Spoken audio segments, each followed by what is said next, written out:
الحمد لله رب العالمين والصلاة والسلام على رسوله الكريم وعلى آله وصحبه أجمعين.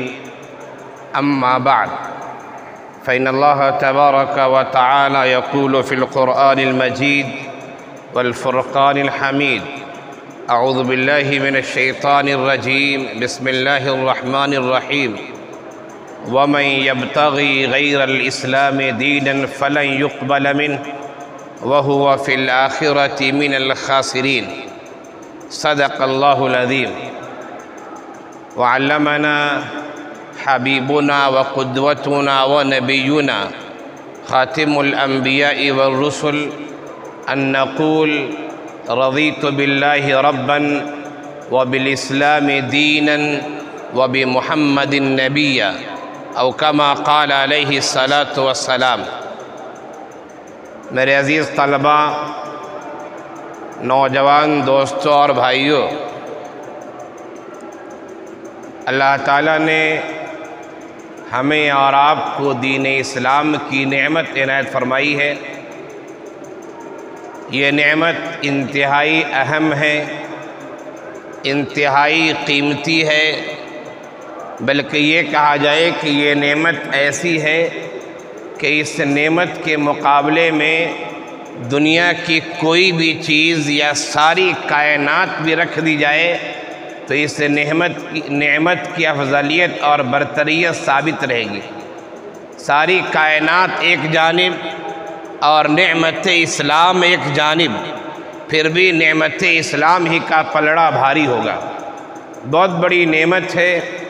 اللہ تعالیٰ کا جتنا ہم اور آپ شکر ادا کریں وہ کم ہے کہ اللہ تعالیٰ نے ہمیں اسلام کی دولت سے مالا مال کیا. بتانا یہ ہے میرے عزیز طلبہ کہ دنیا میں جو ادیان و مذاہب ہیں، بہت سارے ادیان ہیں، ایک دو نہیں. مشہور ادیان کے نام تو ہم اور آپ جانتے ہیں. اسلام ہے، تقریباً ہر آدمی جانتا ہے. یہودیت ہے، ہر آدمی جانتا ہے. عیسائیت ہے، اسے بھی لوگ جانتے ہیں. بدھ مت کے ماننے والے بدھزم ہے، اسے بھی لوگ جانتے ہیں. ہندو مت کے ماننے والے ہیں، ہندو دھرم ہے، اسے بھی لوگ جانتے ہیں. یہ بڑے بڑے ادیان و مذاہب. اس کے علاوہ اور بھی ہیں، جین مذہب بھی ہے، سکھ دھرم بھی ہے، اور نہ جانے چھوٹے چھوٹے کتنے ادیان ہوں گے. ان تمام ادیان و مذاہب کو جب ہم دیکھتے ہیں تو علماء نے یہ بات لکھی ہے کہ دنیا میں دو طرح کے ادیان ہیں. آپ کہیں گے دو کیسے؟ آپ نے تو اتنے سارے نام بتا دیے. نام ہم نے بہت سارے بتائے، اور جتنے نام بتائے ہم نے اس سے زیادہ نام وہ ہیں جو ہم نے بتائے نہیں ابھی. ان تمام کو اگر دیکھا جائے تو بنیادی طور سے ادیان و مذاہب کی دو قسمیں ہیں جو اس دنیا میں ہیں یا اس دنیا میں ادیان تھے. کون سی دو قسمیں ہیں بنیادی طور سے؟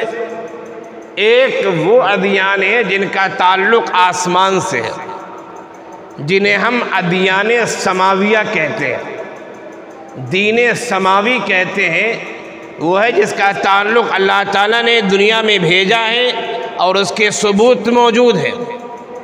اسلام اللہ تعالیٰ کا بھیجا ہوا ہے، ثبوت موجود ہے. قرآن ہے.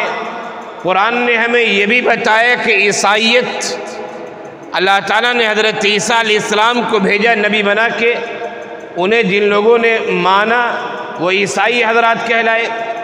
اللہ تعالیٰ نے یہودیت کے بارے میں بھی کہا. حضرت موسیٰ علیہ السلام کو، حضرت عزیر علیہ السلام کو اللہ تعالیٰ نے بھیجا، اور جو انہیں مانتے ہیں انہیں یہود کہا جاتا ہے، جنہیں قرآن کی اصطلاح میں ہم اور آپ اہل کتاب کہتے ہیں. یہودیت اور عیسائیت انہیں اہل کتاب کہا جاتا ہے. تو گویا کہ تین ادیان ابھی دنیا میں ایسے ہیں، اسلام، عیسائیت اور یہودیت، جن کا تعلق دین سماوی سے ہے، جو آسمان سے آیا ہے. ایک دوسری قسم ادیان و ملل کی جنہیں ہم دین وضعی کہتے ہیں.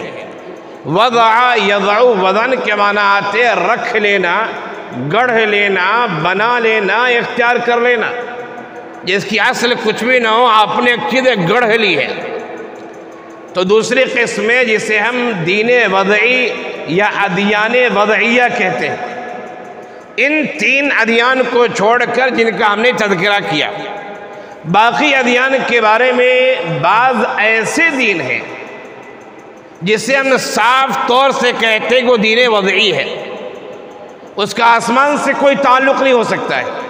ہم اس بنیاد پہ کہتے ہیں کہ ابھی جو اس کے تعلیمات ہیں وہ تعلیمات آسمانی تعلیمات ہو ہی نہیں سکتی. ہو سکتا ہے کسی زمانے میں وہ دین سماوی رہا ہو، لیکن ہم آثار و قرائن کی بات نہیں کر رہے. ابھی جو ثبوت ہمارے سامنے موجود ہے، جو دلائل و شواہد ہمارے سامنے موجود ہیں، ان کی بنیاد پہ ہم کہہ رہے ہیں کہ ان 3 ادیان کو چھوڑ کر تقریباً جو ادیان بچ گئے ہیں وہ تمام کا تعلق دین وضعی سے ہے. لوگوں نے گڑھ لیا ہے، ہو سکتا ہے اصل ہو ان کی، لیکن ہمارے پاس کوئی مضبوط دلیل اور مضبوط کوئی گواہی نہیں ہے. تو یہ 2 قسمیں ہیں ادیان و مذاہب کی، ادیان سماویہ اور ادیان وضعیہ. ادیان وضعیہ کی تو کوئی اہمیت نہیں ہے، اللہ کے نزدیک اس کی کوئی اہمیت نہیں ہے، اس لیے کہ لوگوں نے اس دین کو بنایا ہے. یہ کائنات اللہ نے بنائی، چاند و سورج اللہ نے بنائے، ہمیں اور آپ کو اللہ نے پیدا کیا. کائنات کے ذرے ذرے کا خالق و مالک اور رب اللہ ہے. لہذا دین اور بات اگر چلے گی تو اسی کی بات چلے گی، اس کے علاوہ کسی کے منمانی نہیں چلے گی. گھر آپ کا ہے، ادارہ آپ کا ہے، تنظیم آپ کی ہے، آپ نے کچھ قوانین بنائے، ان قوانین کے مطابق وہ ادارہ چلے گا. وہ ایک نیا آدمی آ کے ایک نئی باتیں کہتا ہے جو ادارے سے کوئی تعلق اس کا نہیں ہے اور عجیب و غریب باتیں کہتا ہے، اس کی بات کو مانی نہیں جا سکتی ہے. یہ کائنات اللہ نے بنائی ہے، اور اللہ نے اس کائنات میں جن چیزوں کو بھی پیدا کیا ہے ان کے لیے بعض چیزوں کا حکم دیا ہے کہ یہ کرو، اور بعض چیزوں سے روکا ہے کہ اس سے رکنا چاہیے. تو میں یہ کہہ رہا تھا کہ دنیا میں 2 طرح کے ادیان ہیں. ایک ادیان وضعیہ جو لوگوں نے بنائے ہیں، اور دوسری قسم ادیان سماویہ جس کے ثبوت ہے کہ آسمان سے وہ آیا ہے. دوسری بات یہ ہے دوستو کہ جو دین آسمان سے آیا ہے، جن کا تذکرہ قرآن کریم نے بھی کیا، خواہ وہ حضرت عیسیٰ علیہ السلام کا لایا ہوا دین ہو، خواہ وہ حضرت موسیٰ علیہ السلام کا لایا ہوا دین ہو، یا دیگر انبیاء کرام جو تشریف لائے ان کے لائے ہوئے ادیان ہو، قرآن کریم نے ہمیں یہ بتایا کہ اسلام کے آنے کے بعد وہ سب ادیان منسوخ ہو چکے ہیں. عیسائیت اپنے زمانے میں تھی، یہودیت اپنے زمانے میں تھی، اور دیگر انبیاء کرام کے ادیان و مذاہب اپنے زمانے میں تھے. اس زمانے کے لوگوں کو ان انبیاء کرام کی بات ماننی تھی. لیکن اللہ کے رسول صلی اللہ علیہ وسلم کے آنے کے بعد، اسلامی تعلیمات آنے کے بعد، قرآن آ جانے کے بعد، اب پہلے جتنے ادیان تھے سب منسوخ ہو چکے. قرآن کریم کی آیت جس کی میں نے آپ کے سامنے تلاوت کی، اللہ تعالیٰ نے صاف صاف ارشاد فرمایا ہے، وَمَن يَبْتَغِي غَيْرَ الْإِسْلَامِ دِينًا فَلَن يُقْبَلَ مِنْهُ. جو آدمی اسلام کے علاوہ کسی اور دین کو اختیار کرتا ہے، تلاش کرتا ہے، فَلَن يُقْبَلَ مِنْهُ، وہ دین قابل قبول نہیں ہو سکتا ہے. اسلام آنے کے بعد وہ دین قابل قبول نہیں ہو سکتا ہے. وَهُوَ فِي الْآخِرَةِ مِنَ الْخَاسِرِينَ، اور ایسا آدمی آخرت میں نقصان اٹھانے والوں میں ہوگا. اور یہ دین اسلام مکمل دین ہے. قرآن کریم نے فرمایا، الْيَوْمَ أَكْمَلْتُ لَكُمْ دِينَكُمْ وَأَتْمَمْتُ عَلَيْكُمْ نِعْمَتِي وَرَضِيتُ لَكُمُ الْإِسْلَامَ دِينًا. اللہ کا ارشاد گرامی کہ ہم نے نعمت مکمل کر دی، ہم نے دین مکمل کر دیا ہے، اور بطور دین میں اسلام سے خوش ہو گیا ہوں. اسلام کو اختیار کر لو، تم کامیاب و کامران ہو جاؤ گے. تو جو بھی ادیان سماویہ ہیں اسلام سے پہلے تھے، ان کا اپنا دائرہ تھا، اس کے ماننے والے تھے، لیکن اسلام کے آنے کے بعد وہ تمام ادیان سماویہ منسوخ ہو چکے ہیں. اب اگر کوئی آدمی اسلام کو چھوڑ کر دوسرے دین کو مانتا ہے، عیسائیت کو مانتا ہے، یہودیت کو مانتا ہے، یا کسی اور دین کو مانتا ہے، ان ادیان سے ہے جن ادیان کا تعلق آسمان سے ہم نے کہا ہے، جس کو ہم نے دین سماوی کہا ہے، ادیان سماویہ کہا ہے، اس سے ہے، پھر بھی اس آدمی کا وہ دین اسلام کے آنے کے بعد قابل قبول نہیں ہوگا۔ تو اسلام ایک واحد ایسا دین ہے جو اللہ کے نزدیک قابل قبول ہے۔ ایک سوال یہ ہے کہ اسلام ہی اسلام ہی اسلام ہی، یہ جو آپ نعرہ لگاتے ہیں، یہ نعرہ آپ کا کہاں تک سچ ہے؟ کیا اسلام کے علاوہ دوسرے ادیان قابل قبول نہیں ہیں؟ وہ بھی تو آسمان سے آئے، ان کے بھی تو پرچارک تھے، وہ آسمان سے وہی نازل ہوئی تھی۔ تو میں یہ کہوں گا دوستوں کہ دیکھیے، اسلام کے علاوہ جو ادیان تھے وہ مخصوص علاقوں کے لیے تھے، مخصوص زمانے کے لیے تھے، اور اس کی سب سے بڑی دلیل یہ ہے، جتنے بھی انبیاء کرام آئے یا دین کے پرچار کرنے والے جتنے بھی افراد آئے، آپ ان کی بائیوگرافی دیکھ لیجئے، آپ ان کی سوانح حیات دیکھ لیجئے، آپ ان کی تعلیمات دیکھ لیجئے، ان کی تعلیمات میں دو باتیں آپ کو نہیں ملیں گی، جو دو باتیں اسلام کے اندر خاص طور سے۔ پہلی بات تو یہ کہ کسی بھی نبی نے، آخری نبی سے پہلے جو آئے، کسی نے بھی یہ نہیں کہا ہے کہ میں تمام جہانوں کا نبی ہوں۔ کسی نے یہ بات نہیں کہی کہ میں تمام جہانوں کا نبی ہوں، تمام قوموں کے لیے آیا ہوں اور ہماری بات پوری دنیا میں مانی جانی چاہیے، یہ بات کسی نبی نے نہیں کی۔ انبیاء کرام کے ساتھ قوم مخصوص ہوتی تھی یا علاقے مخصوص ہوتے تھے۔ ایک وقت میں حضرت موسیٰ علیہ السلام بھی نبی ہے، حضرت ہارون علیہ السلام بھی نبی ہے، حضرت شعیب علیہ السلام بھی نبی ہے۔ ایک وقت میں حضرت ابراہیم علیہ السلام بھی نبی ہے، حضرت اسحاق علیہ السلام بھی نبی ہے، حضرت اسماعیل علیہ السلام بھی نبی ہے، حضرت لوط علیہ السلام بھی نبی ہے۔ تو کسی بھی نبی کی سوانحیات آپ دیکھ لیجئے، کسی نے بھی یہ نہیں کہا کہ میں سارے عالم کے نبی بنا کے بھیجا گیا ہوں۔ اس سے صاف پتہ چلتا ہے کہ وہ نبی مخصوص علاقے اور مخصوص زمانے کے لیے تھی۔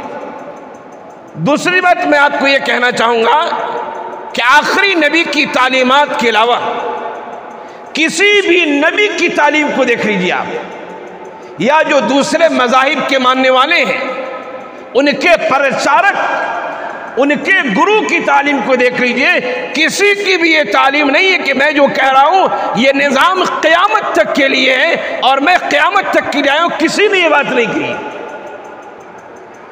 یہ دو باتیں کسی میں نہیں ملتی ہے کہ میں تمام جہان کے لیے ہوں، تمام قوموں کے لیے ہوں، تمام علاقوں کے لیے ہوں، اور دوسری بات یہ کہ میرا نظام قیامت تک کے لیے، یہ بھی کسی کی تعلیم میں بات نہیں ملتی۔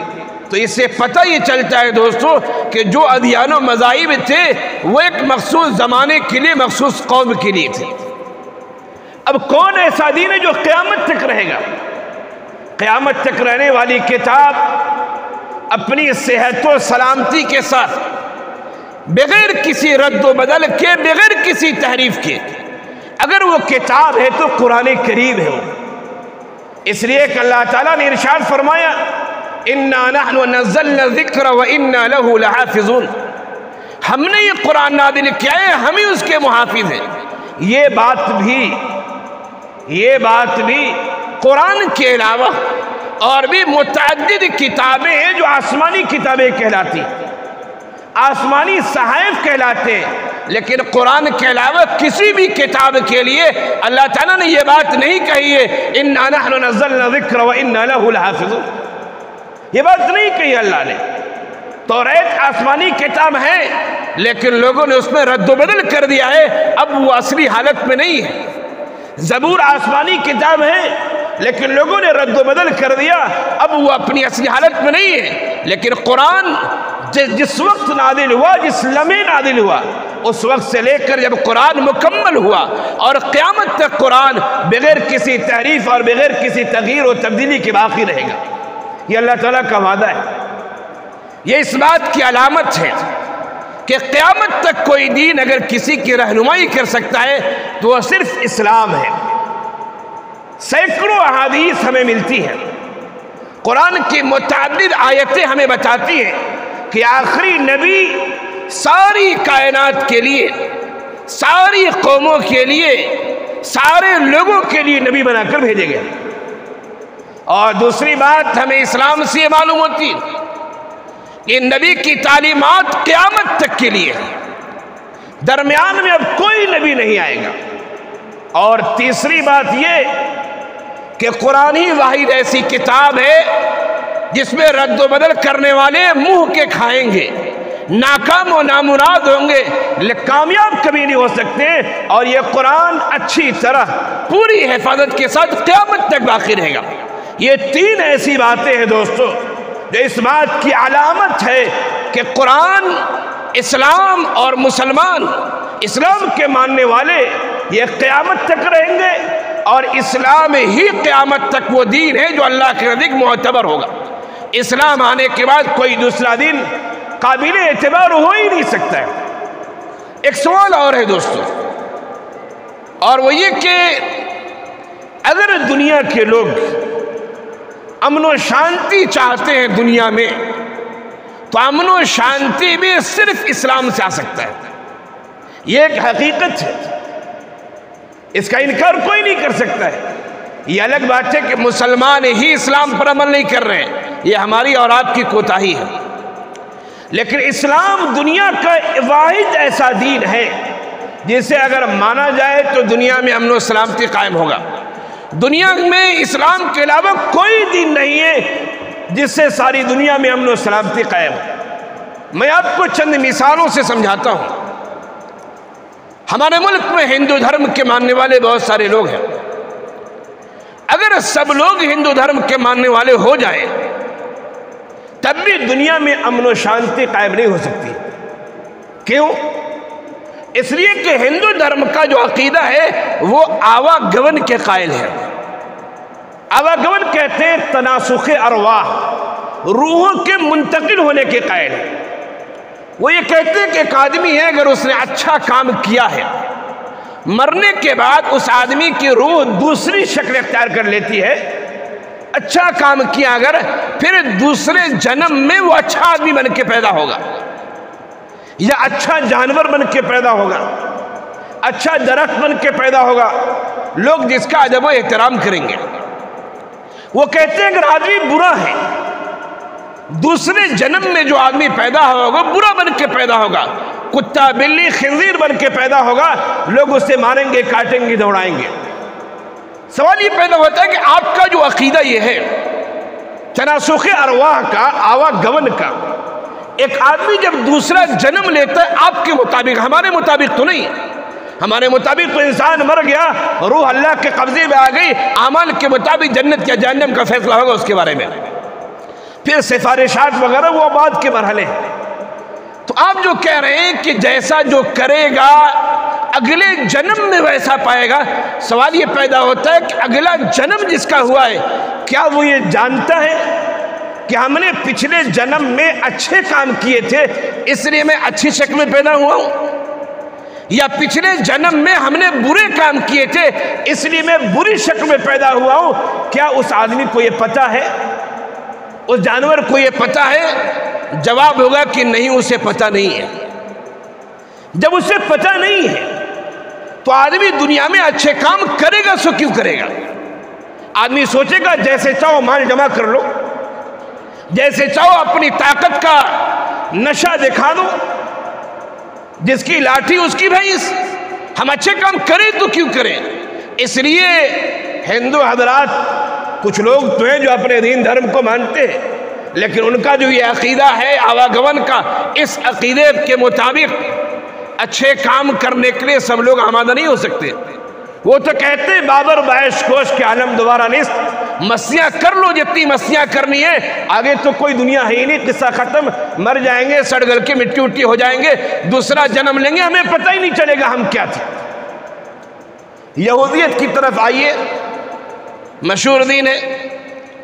یہود حضرات تو یہ کہتے نحن ابناء اللہ واحباؤہ، ہم اللہ کے چہیتے ہیں، اللہ کے پیارے، جنت کے حقدار اور ٹھیکیدار ہم ہی ہیں۔ یہود حضرات بھی اچھے کام نہیں کریں گے، وہ اپنے علاوہ سبوں کو گندا اور ناپاک سمجھتے ہیں، وہ اپنے علاوہ کسی کو مار دینا ثواب سمجھتے ہیں، دوسروں پر ظلم کرنا وہ اپنے دین کا حق سمجھتے ہیں، حالانکہ یہ کسی نبی کی تعلیم نہیں رہی ہے۔ تو ایک یہودی دنیا میں اچھا کرے گا تو کیوں کرے گا؟ وہ بہت کم لوگ ہوں گے جو اچھا کریں گے۔ عیسائیت کی طرف آئیے، عیسائی حضرات کا یہ عقیدہ ہے کہ جو غلطی حضرت آدم علیہ السلام نے کی تھی، اللہ تعالیٰ نے اپنے لڑکے کو ان کے عقیدے کے مطابق، اللہ تعالیٰ نے حضرت عیسیٰ علیہ السلام اپنے لڑکے کو دنیا میں بھیجا، اور اس لڑکے کو اللہ نے انسانوں کے گناہوں کے کفارے کے طور پر پھانسی پر اللہ نے اسے چڑھوا دیا۔ اب سارے انسان جو بھی گناہ کرے کوئی فرق نہیں پڑتا، حضرت عیسیٰ علیہ السلام ان کے لیے کفارہ ہو چکے۔ اور اگر غلطیاں ہو جائے، چرچ میں چلے جاؤ، وہاں پادری صاحب سے مل لو، وہ آپ کو دھلا دھلایا انسان بنا دیں گے، گناہ سے پاک کر دیں گے۔ وہ اگر اچھائی کرے گا تو کیوں کرے گا؟ وہ ان کے دین میں کوئی ایسا آپشن نہیں ہے جس کی وجہ سے اچھائی کرنے پر وہ مجبور ہو جائے۔ لیکن اسلام اگر دنیا میں نافذ ہو جائے اور اسلام کے ماننے والے اسلامی تعلیمات کو صحیح طور سے اختیار کریں تو اسلام واحد ایسا دین ہے، واحد ایسا دین ہے جس کی وجہ سے ساری دنیا میں امن ہو سکتا ہے۔ کیوں؟ اسلام یہ کہتا ہے دیکھو حقوق تمہارے اوپر دو طرح کے ہیں، ایک کا تعلق حقوق اللہ ہے، ایک کا تعلق حقوق العباد سے۔ حقوق اللہ میں اگر کمی کوتاہی ہوتی ہے، تم نے توبہ کر لی ہے، اللہ چاہے تو معاف کر سکتا ہے۔ لیکن اگر حقوق العباد میں کمی کوتاہی ہے، تم نے کسی پر ظلم کیا ہے، کسی کی زمین ہڑپ لی ہے، کسی کا مال غصب کر لیا ہے، کسی پر بیجا ظلم کیا ہے، کسی کو ستایا ہے، حرام کھایا، یہ سب کام کیا ہے، تو حقوق جن سے منسلک ہے جب تک وہ معاف نہیں کرے گا یہ چیزیں معاف نہیں ہوں گی۔ اور اگر تم اپنے گناہ کے ساتھ مرتے ہو تو تمہارے اعمال کے مطابق جنت یا جہنم کا تیرے لیے فیصلہ کیا جائے گا۔ اور میدان حشر سے پہلے عالم برزخ کی جو زندگی ہے، عالم برزخ کی زندگی وہ ہے کہ موت کے بعد سے قیامت تک جو درمیان کی زندگی ہے وہ زندگی کو عالم برزخ کہتے ہیں۔ چاہے قبر میں رہے، چاہے جلا کر راکھ کو اڑا دیا جائے یا ندی میں لاش کو پھینک دیا جائے، کہیں بھی ہو، موت کے بعد سے قیامت تک کی جو زندگی ہے اسے عالم برزخ کہتے ہیں۔ عالم برزخ میں بھی آدمی نے جیسا پہلے کیا تھا اس کے اثرات عالم برزخ میں ظاہر ہوتے ہیں۔ تو اسلام ہی ایک ایسا مذہب ہے، ایک ایسا دین ہے جس کے ماننے والے اگر چاہے تو دنیا میں امن قائم ہو سکتا ہے۔ ایک مسلمان غلطی کرے گا تو یہ سوچے گا کہ اگر ہم نے کسی میں ظلم کیا ہے دنیا میں بھی اس کے نتائج ظاہر ہو سکتے ہیں، اور دنیا میں اگر نتائج ظاہر نہ ہو مرنے کے بعد تو نتیجہ آٹومیٹک ظاہر ہو جائے گا، اور پھر اس کے بعد کوئی چیز کام آنے والی نہیں ہے۔ مسلمان اگر چاہے تو دنیا میں امن و سکون قائم ہو سکتا ہے اور ظلم کا خاتمہ ہو سکتا ہے، بشرطے کہ مسلمان اپنے آپ کو اسلامی تعلیمات سے جوڑ لیں۔ تو میں یہ گفتگو کر رہا تھا دوستو کہ اسلام دنیا کا واحد ایسا دین ہے، دین سماوی ہے، اصلی حالت میں ہے، قیامت تک رہنے والا دین ہے۔ اسلام سے پہلے جتنے ادیان آئے سب منسوخ ہو چکے ہیں۔ اب اگر کوئی آدمی کامیابی چاہتا ہے، دنیاوی اخروی کامیابی، تو اسے اسلام کو اختیار کرنا پڑے گا، اور اسلام ہی کے ذریعے دنیا میں امن قائم ہو سکتا ہے۔ اسلام کے علاوہ کسی اور دین سے دنیا میں کلی طور سے کبھی بھی امن قائم نہیں ہو سکتا ہے۔ اللہ تعالی ہم سب کو اس بات کی سمجھنے، عمل کرنے، اس بات کو پھیلانے اور عام کرنے کی توفیق عنایت فرمائے۔ آمین یا رب العالمین۔ وآخر دعوانا الحمدللہ رب العالمین۔